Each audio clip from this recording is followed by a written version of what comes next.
Hey guys, Aaron here. Today I'm going to be showing you guys how to swap or replace your steering wheel on your 2015 or newer F-150. Now this particular truck is a 2015 XLT with a 2.7 liter EcoBoost engine. It's got about 150,000 miles, and as you can see, it's worn pretty good. A lot of the rubber is actually deteriorated, and you can actually see where the metal frame inside here is exposed. And since we're in Arizona, we get hot summers and this metal piece becomes very hot. So we're gonna be swapping it out with the same wheel because this is a fleet vehicle. However, if you're interested in swapping it out with the Raptor wheel or maybe with an aftermarket steering wheel, I'll go ahead and go over that information in a little bit and the parts and where you can get them online for a pretty good price. Overall, the job is actually pretty easy. However, there are some important steps I'm going to go over in a little bit on how to properly depower the airbag system. Before we get into all that, let's go ahead and go over the parts and tools we're going to need to get the job done. All right, so we need a 10mm socket. We'll need a small pick or a small flathead screwdriver. We'll need a 3mm Allen head wrench. If you don't have something like this, you could use a small and skinny screwdriver or even a drill bit. We'll need a 15/16 socket with a small extension, a torque wrench, and an impact. Now, as far as selecting the steering wheel, you have a couple different options. This is an XLT truck and it is a fleet truck, so I'm just gonna go with the OE steering wheel. It's nice because it has all the wiring with it. There's no modifications I need to do to this steering wheel to make it work. It has all the trim pieces and it comes with all the buttons that the truck came with from the factory. There is a nice upgrade available. It's the 2017 through 19 Raptor wheel. It is a fully leather wheel, has the center indicator, which is just a red stripe in the center of the steering wheel. It does have the paddle shifters and a heated steering wheel option. So if your truck does have those options, you can retain all those functions by going with the Raptor wheel. And then there is an aftermarket wheel, which is carbon fiber and leather wrapped on the sides. You're gonna have to swap over your trim pieces, which is not very difficult at all. I'll go ahead and throw links in the description so you can select the correct wheel that you wanna go with. Now the first thing and the most important thing that we're gonna do is depower the RCM, which is the restraint control module. It's the module that provides power to the airbag system, and the OE service manual says that we need to remove the fuse that powers that module. We need to then verify that we don't have any communication with that module from a scanner, and then we can go ahead and remove the negative cable and wait 1 minute.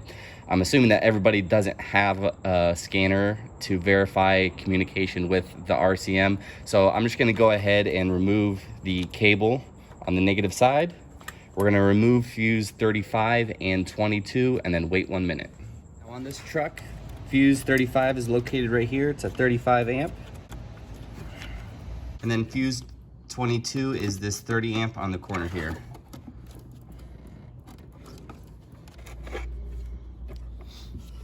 Next, we're going to be taking our 3mm Allen key. If you don't have this, again, you could use a small screwdriver or some kind of coat hanger or something like that. We're going to be accessing the hole on the side of the steering wheel. We're going to be pushing gently in, and then at the same time, we're going to push away on the left side of the airbag, and you can actually feel it slowly start to come out on this side.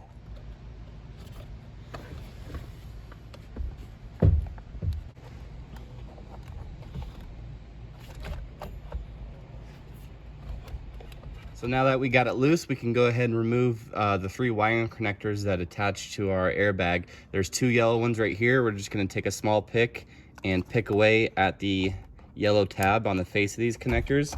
Once that tab is pushed out, just like that, we can kind of just shimmy this connector off and it'll come right out. Same thing with the bottom.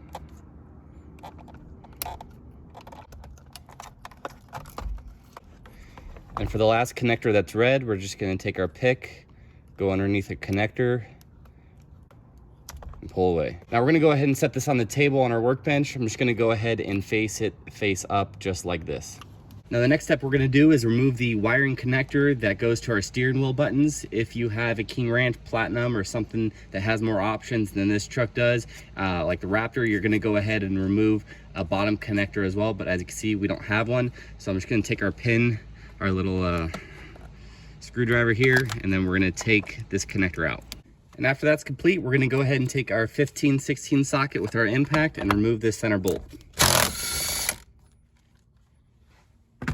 Once the bolts are moved, we can go ahead and remove our steering wheel. Just be cautious of the wiring for the airbag. It stays on the vehicle.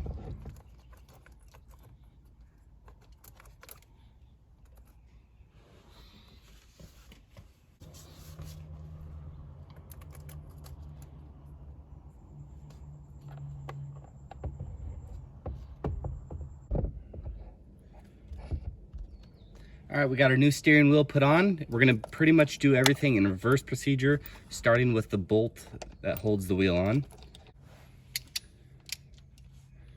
All right, once the bolt is hand tight, we're gonna go ahead and take our torque wrench and torque this down to 41 foot-pounds.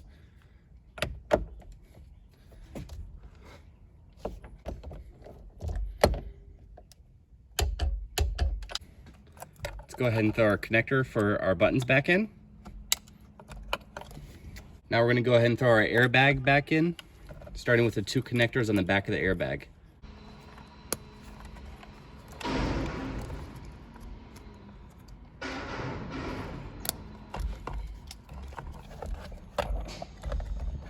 Now to install the airbag, we're just gonna push firmly on the face of the airbag until we feel it click.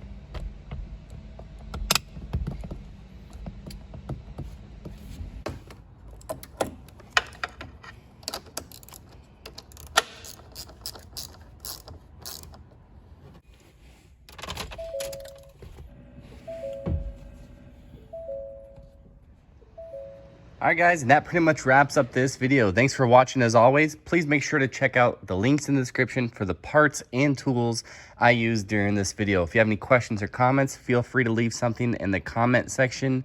Thanks again, guys. See you next time.